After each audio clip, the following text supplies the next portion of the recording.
Kembali lagi di Wahana Cerita. Kali ini kita akan membahas kisah misteri di perairan maut Masalembo.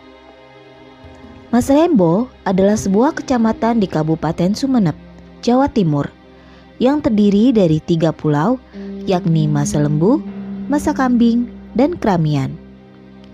Kawasan perairan ini dianggap kawasan maut karena kerap memakan korban baik manusia dan kapal yang melintas. Musibah paling besar salah satunya adalah peristiwa tenggelamnya kapal Tampo Mas II pada 27 Januari 1981. Kecelakaan ini dikabarkan menelan korban sekitar 288 jiwa. Kapal Tampo Mas II sendiri sebelumnya menjadi berita besar karena proses pembeliannya yang diindikasikan syarat akan korupsi. Tampo Mas II merupakan kapal bekas buatan Mitsubishi Heavy Industries di Shimonoseki, Jepang yang diproduksi pada tahun 1956. Meski bekas, harga kapal Tampo Mas II mencapai 8,3 juta dolar, jauh lebih tinggi dari harga standar saat itu. Hal itu menimbulkan kecurigaan karena pihak Jepang sempat menawarkan kapal lain yang harganya jauh lebih murah, yakni 3,6 juta dolar. Setelah tragedi Tampo Mas II, kecelakaan di perairan Masalembo terus terjadi. Pada tanggal 22 Agustus 2019, kapal motor KM Santika Nusantara yang berpenumpang 111 orang terbakar di sekitar perairan Masalembo. Sebanyak 56 penumpang berhasil dievakuasi oleh sejumlah kapal nelayan ke pelabuhan Masalembo. Dari 56 orang yang berhasil dievakuasi, 53 selamat dalam kondisi sehat, sementara 3 meninggal dunia. 2 tahun sebelumnya, pada tanggal 22 Mei 2017, kapal motor penumpang KMP Mutiara Sentosa I juga mengalami kebakaran. Kapal yang bermula dari Pelabuhan Tanjung Perak, Surabaya itu hendak menuju Balikpapan. Diberitakan dari 197 penumpang, 5 diantaranya meninggal dunia karena kebakaran itu. Kemudian di sepanjang 2006 sampai 2009, setidaknya terjadi 6 kecelakaan transportasi laut di perairan Masalembo. Pertama pada 29 Desember 2006, kapal Roro Senopati Nusantara tenggelam. Gelombang tinggi dan hujan deras disinyalir menjadi salah satu penyebab kecelakaan kapal yang berpenumpang 569 orang ini. Para penumpang yang selamat sempat terapung-apung di atas sekoci selama 2 hari.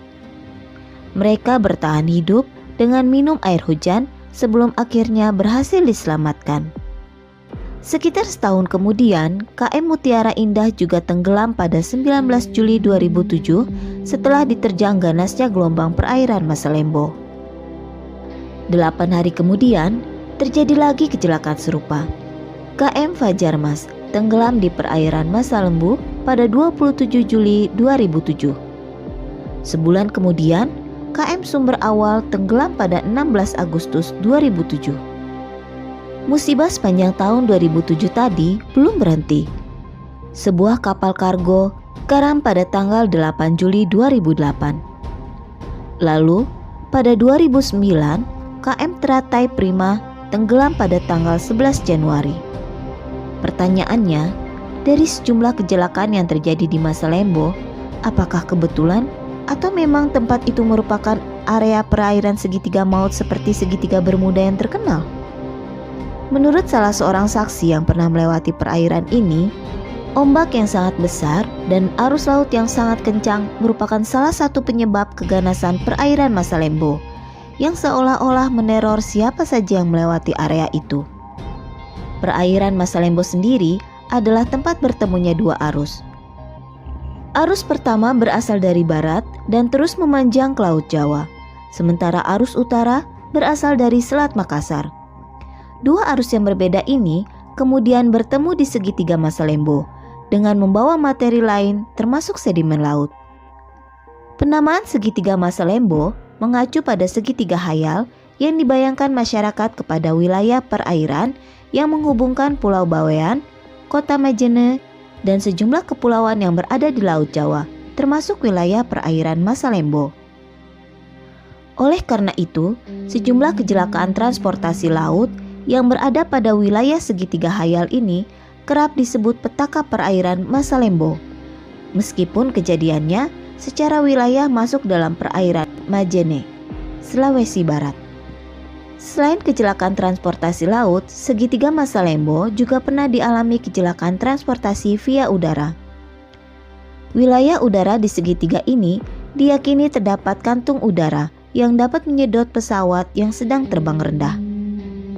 Kecelakaan pesawat Adam Air pada Januari 2007 di Polewali Mandar diduga karena efek kantung udara tersebut. Ketika itu diceritakan, pesawat tersebut hanya terbang setinggi 8.000 kaki, padahal batas minimal yang seharusnya adalah 35.000 kaki. Selain penjelasan tadi, ada anggapan dari penduduk sekitar bahwa segitiga Masalembo merupakan istana kerajaan gaib, sehingga siapapun yang melintas harus memberikan salam, bahkan sesajen agar selamat. Namun faktanya hingga saat ini, masih banyak kapal dan pesawat yang masih melewati perairan Masalembo dan selamat sampai tujuan. Jadi, apakah misteri segitiga Masalembo hanya kebetulan dan mitos belaka? Atau benar terjadi? Tulis di kolom komentar ya. Sampai jumpa.